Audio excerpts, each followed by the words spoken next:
Hi guys, it's Professor B. I thought I'd do this little video for you to give you, first of all, some words of encouragement and hopefully give you some more explanation so that you don't feel so overwhelmed about this project.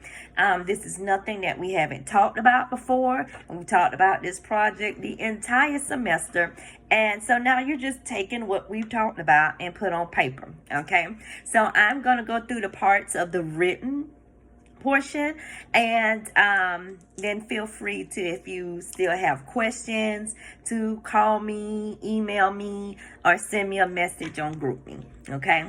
All right, so the first part that we have here is the executive summary, but remember, for the executive summary we're actually going to do that last, because you kind of got to do all the other parts. And in the executive summary, remember, this is where we are selling our marketing plan to the higher ups and to the executives of the company if we're working for a marketing company. So that's why it's called the executive summary. In our situation, we are selling it to the client. Okay, so it's just a basic overall of the marketing plan. Again, you think of it like an abstract for a paper, and this is where you say, okay, this is what this plan entails. It's going to cover this, A, B, C, X, Y, Z, and this is what we hope to achieve with this plan.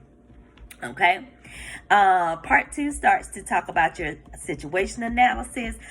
In part A, the internal environment, there's even an exhibit that you can refer to. If you look through the notes, you should be able to find it as well, or your textbook.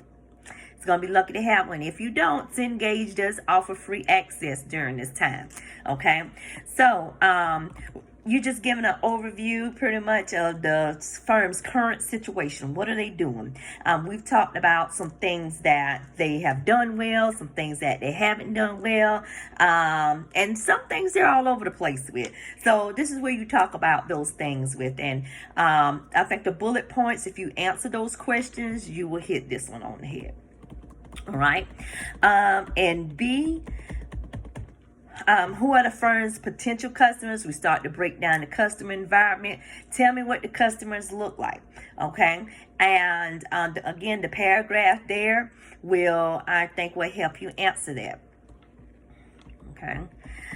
C, with the external environment, we talked about this as well. Identify the competition, and you may have to reach out to your classmate and say, hey, because we all were taking notes at different days and different times to see what you all came up with as a consensus with that. I'm perfectly fine with that. But being that you've been in Fort Valley at this point, most of you 3 to 4 years, that I think you can probably tell me who the competitors are as for a restaurant in this area. Okay. The economic growth and stability. Here, all I'm looking for is that you tell me about the economic situation in the area. All right. Next, we have our pest analysis. It isn't in that exact order, but PEST, we talked about that extensively in class as well. Tell me what kind of political ramifications there are around this business right now. There's a lot going on with the way they can open and serve food right now with COVID-19. That's political. Anything tax related, anything that you could think of on a political level that would affect this business. The E is the economic environment. What does that look like? That can be anything from their sales or the economic environment again of the area.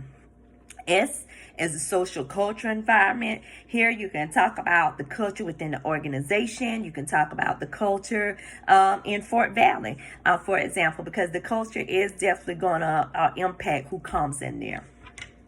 Okay. In your sheet, it has legal and regulatory issues. That goes along with the political, so you don't have to answer that one twice. Okay. And T is the technological advancements. Okay, so what kind of things are they using? Are they using in social media, apps, website, anything technology related? Tell me what they are. And in these areas, you can also make suggestions as well. Okay. Next, we have the SWOT analysis. Probably going to be the most familiar to you. Strengths, weaknesses, opportunities, and threats. To meet this category here, now you do have to give me 5 strengths, 5 weaknesses, 5 opportunities, and 5 threats. Okay.